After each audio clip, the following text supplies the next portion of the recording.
welcome back. In this video, we will see how to mark an irrational number in the number line. Okay.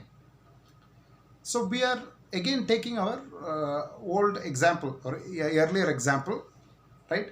A square with sides 1. Now what you do as an exercise, you take a graph sheet. All right, you take a graph sheet. You draw y-axis and you draw x-axis.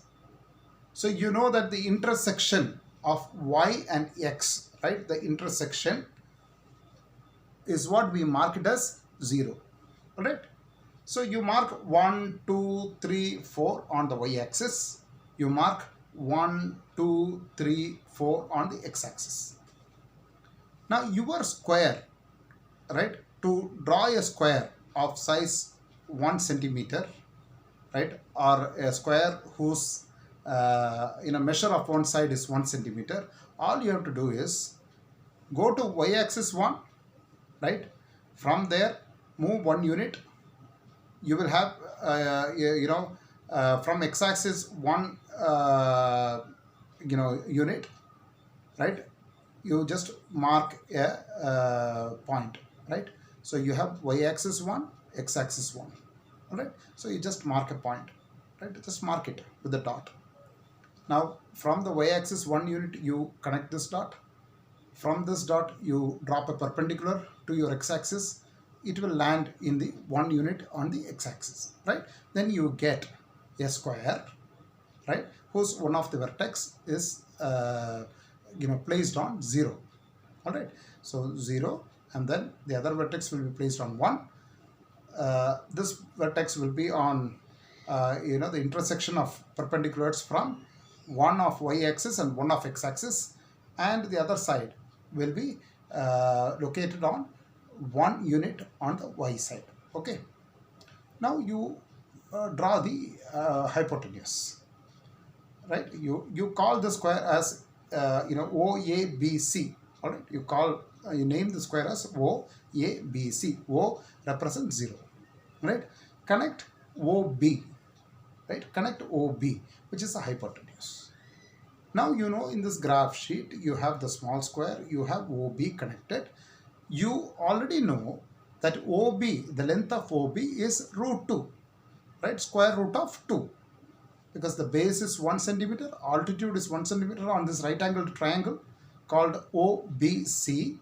Okay, hence hypotenuse using Pythagorean theorem is root 2. All right, now you take a compass, right, with pins. You put the the sharper side of the compass, the non-pencil side of the compass in 0 or O, okay, and take the length up to B, right? You take the length. You make sure that the pencil is pointing to B, all right? So you have measured this hypotenuse. Now keeping O as the center, draw a circle, right? Keeping O as a center, draw a circle, right?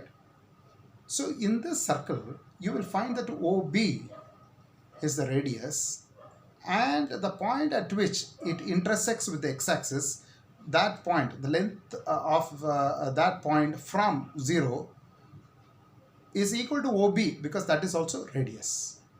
Okay, so we know the length of radii of a circle from the center. If you drop to any point on the curvature of the circle, the length is the same. Radius measure equally across the circle. Okay, so when the circle, the arc where it cuts the x-axis, that point, the length of that point from the measure of that point from 0 is the radius of the circle, which is root 2. Okay, so now you know where root 2 is landing. Similarly, if you keep root 2 as the length, and then from that point you go 1 centimeter upwards on the y-axis, okay, you get another right angled triangle. Okay, you get another right angled triangle with root 2 as one side, 1 centimeter as another side. Now you will get the hypotenuse as root 3.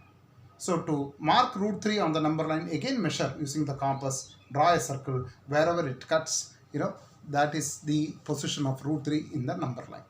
Okay, so this way you can basically, mark any irrational number, right? Any irrational number on the number line. All right. So, there are several, questions. There are, several examples, I would say, in the book where you are asked to represent rational numbers in the form P by Q. So what I strongly suggest is, you try to download this chapter, this lesson, from NCRT, site. We are talking about number systems, all right, and go through the examples. In case if you have any difficulties in understanding the example, or you are not clear about the example, kindly shoot out an email to us. We will get back to you with clarifications. All right. So we will, meet again with our next set of lessons. Now, if you have gone through these 3 videos, then you are ready to go and attempt at the first 3 exercises. Exercise 1.1, 1.2, and 1.3, right? And I'm sure you will be able to solve those exercises.